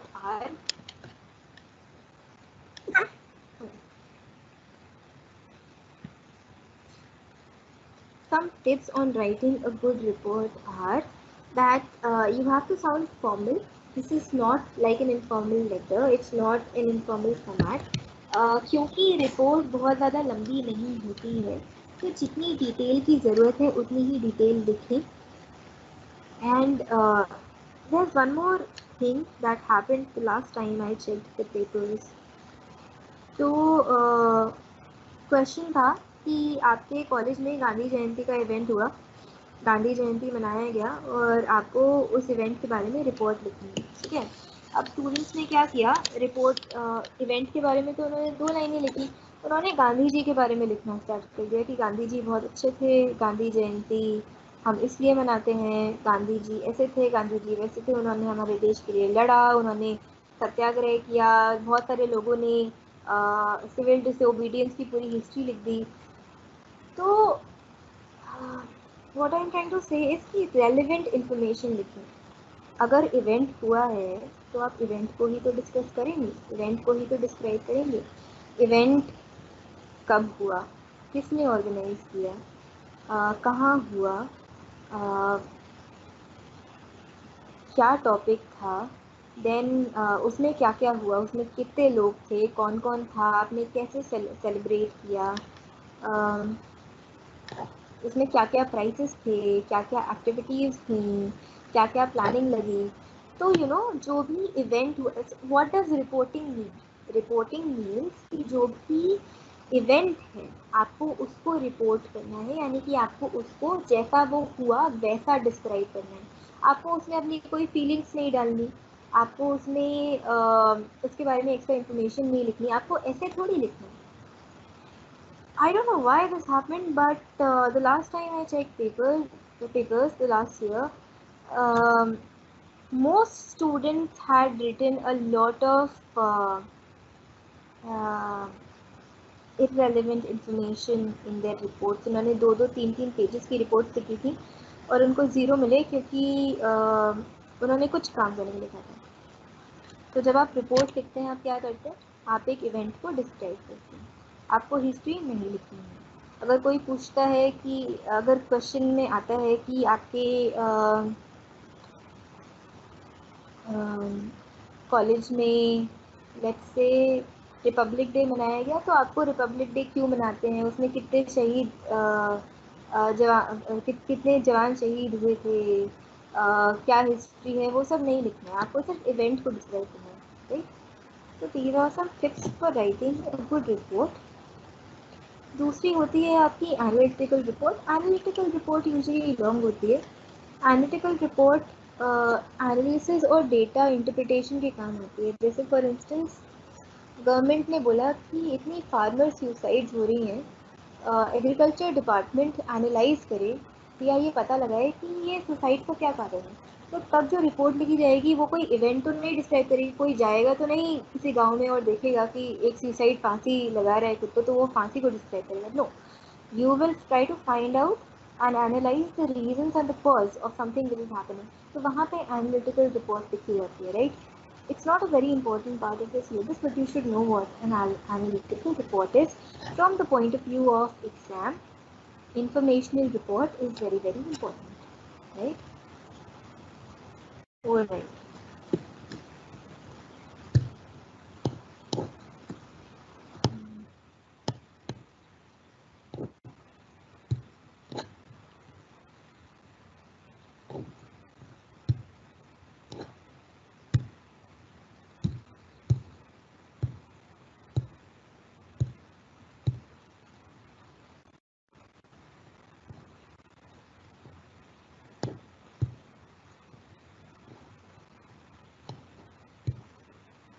All right then. So now we have covered three very very important topics. आज एक report writing, एक letter writing, and what else did we study? We studied translation, right? And translation is theoretically very important because इसमें कुछ technical terms हैं जो important हैं to understand, right? Now I am opening the floor for questions. आपके जो भी doubt हैं, जो भी क्वेश्चन है, आपको इन तीनों यूनिट्स में जो भी नहीं समझ में आया हो वो पूछिए प्लीज़।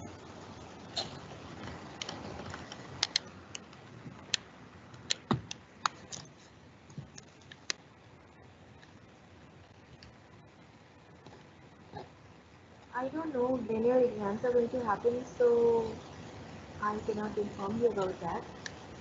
जो भी डाउट्स हैं सिलेबस से रिलेटेड वो पूछिए।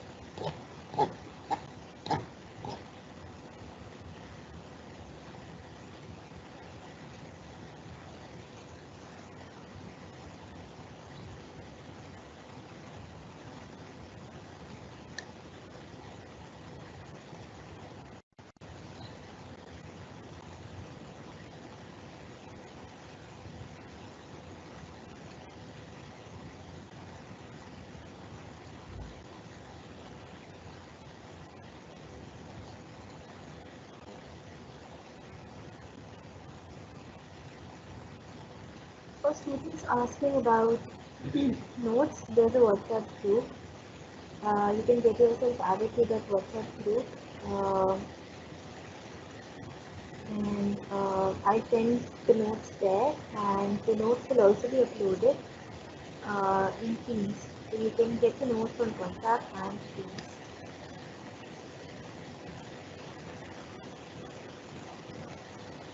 Someone is asking कि क्या मेमो रिपोर्ट और नोटिस का फॉर्मेट सेम होता है? नहीं, थोड़ा सा डिफरेंट होता है। I'm not aware of the updated format of notice. Notice आपके सिलेबस में नहीं है, मेमो रिपोर्ट है। तो मेमो रिपोर्ट में जैसे हेडिंग आती है इंटर ऑफिस मेमोरेंडम, वो नोटिस में नहीं आता है। तो थोड़ा सा डिफरेंस होता है मेमो और नोटिस के फॉर्मेट में। नोटिस आपके सिलेबस में नहीं है।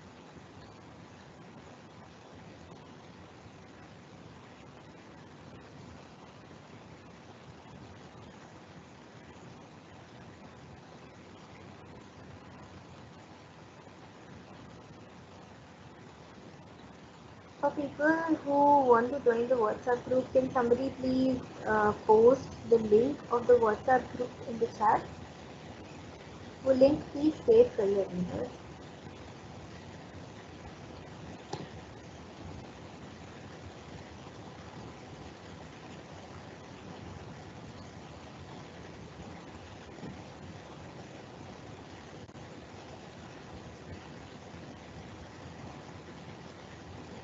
Letter is usually of 10 marks. Report is also usually of 10 marks.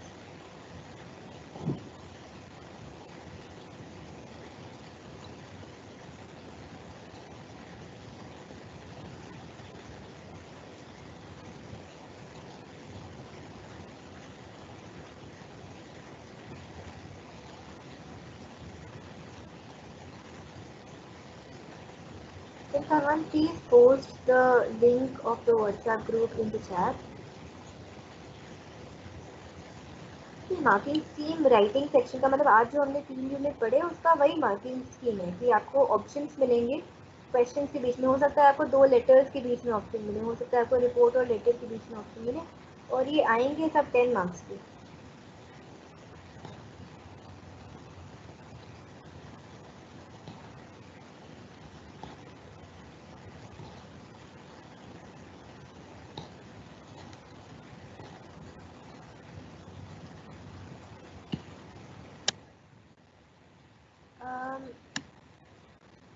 You can write business letters to the company for both, for asking quotations also, or like giving them quotations also.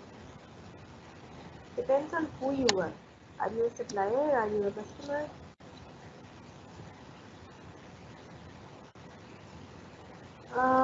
I'll explain business letter again in brief.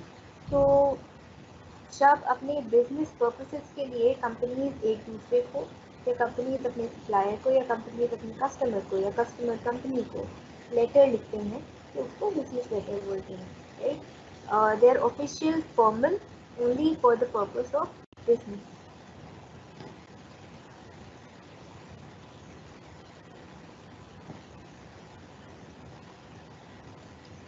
किसी ने पूछा है कि अगर आप किसी ऐसे व्यक्ति को पढ़ा रहे हैं जो बोल नहीं सकता तो क्या वो मोनोलॉग है? I find this question a little offensive. That is why I did not answer it in the first place. But no, it's not a monologue because the person is still going to interact with you using sign language, right? It's not a monologue.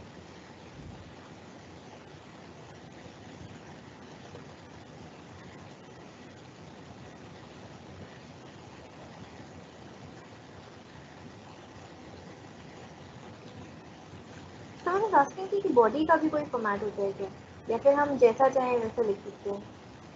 तो body का कोई format नहीं होता, लेकिन आप जैसा चाहें वैसा लिख सकते हैं, लेकिन उसका भी एक तरीका होता है लिखने का. मतलब यू कैन नॉट, ऐसा नहीं है कि आप जो पैराग्राफ लास्ट में आना चाहिए उसको पहले लिख दें, जो पहले आना चाहिए उसको लास्ट में लिख दें. उसका एक ऑर्डर होता है, उसका एक फ्लो होता है. जैसे उसके कुछ फ्रेजेस होते हैं जो इम्पोर्टेंट होते हैं फॉर्मल लेटर्स में बॉडी के लिए.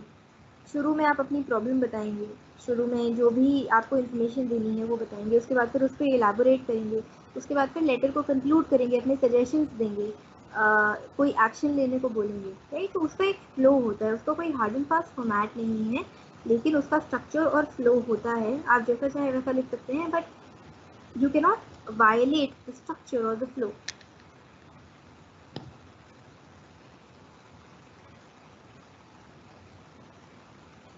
Is writing a letter for tender application also a business letter or an official letter?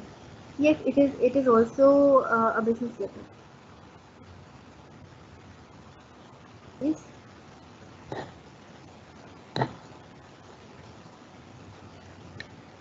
क्या सभी को code mixing, code switching, pigeon, creole, language, dialect, accent सब समझ आ गया?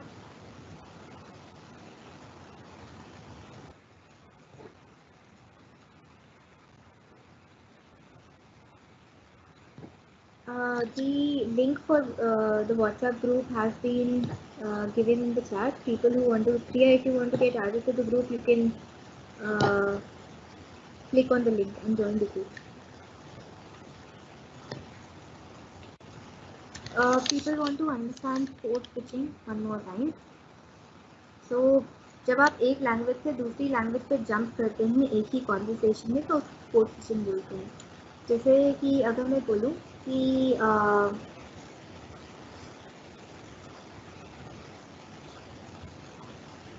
so I hope that you understood everything that has been taught today. Today we covered 3 topics and अभी आपके exams कब होंगे ये मुझे नहीं पता है, but I hope that you do well. So what did I do here? मैंने 2 सेंटेंस इंग्लिश में बोले, एक हिंदी में बोला, फिर इंग्लिश में बोला. So this is code switching. जब आप एक लैंग्वेज से दूसरी लैंग्वेज पे स्विच करते हैं, वापस दूसरी लैंग्वेज पे स्विच करते हैं, मतलब जब आप मिक्स एंड मैच करते हैं लैंग्वेजेस का in different sentences, that is code switching.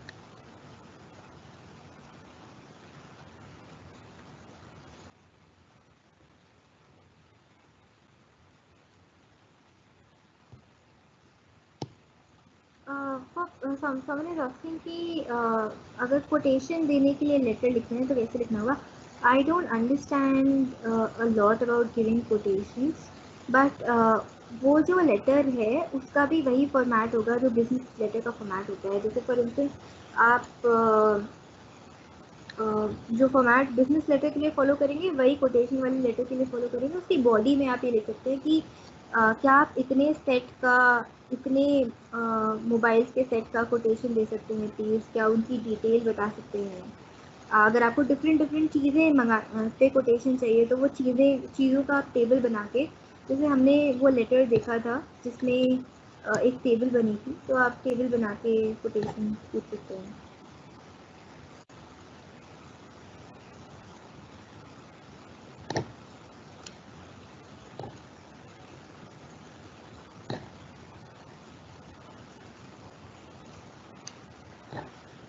I'll explain dialect one more time.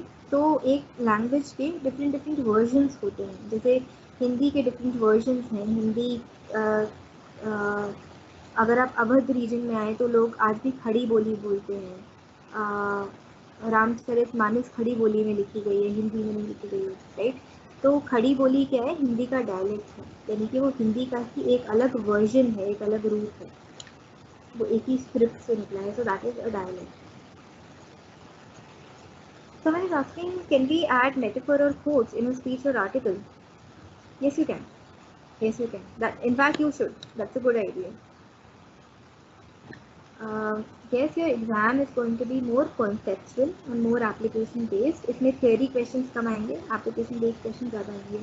जैसे कि मैंने पहले भी बताया था कि हो सकता है आपको एक पैसेज दे दे, उसके बाद पूछें कि ये पैसेज में लोग ठीक से बात नहीं कर पा रहे हैं, तो ये क्या, कौन सा बैरियर है? सिमेंटिक बैरियर है कि ये फिजिकल बैरियर है, right? Like that. Alright, I don't see any more doubts, so I am going to end the session for today. We have more lectures. जो जब शेड्यूल हो जाएंगे तो आपके पास इंफॉर्मेशन पहुंच जाएगी. We have 2 more lectures. So कुछ topics अभी बचते हैं, जैसे रीडिंग कॉम्प्रीहेंशन बचता है. Then there are a few more topics that need to be covered. There is going to be a whole session on exam based questions and communication. There's going to be a session on group discussion. So वो सब अभी pending है जो कि आगे के 2 sessions में होगा, right?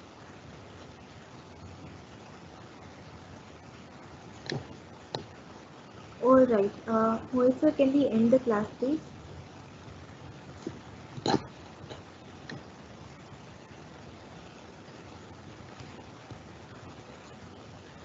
So I am going to end the class. Hope you had a good day, and I'll see you next time with more topics and more interesting discussions. Bye bye, everybody.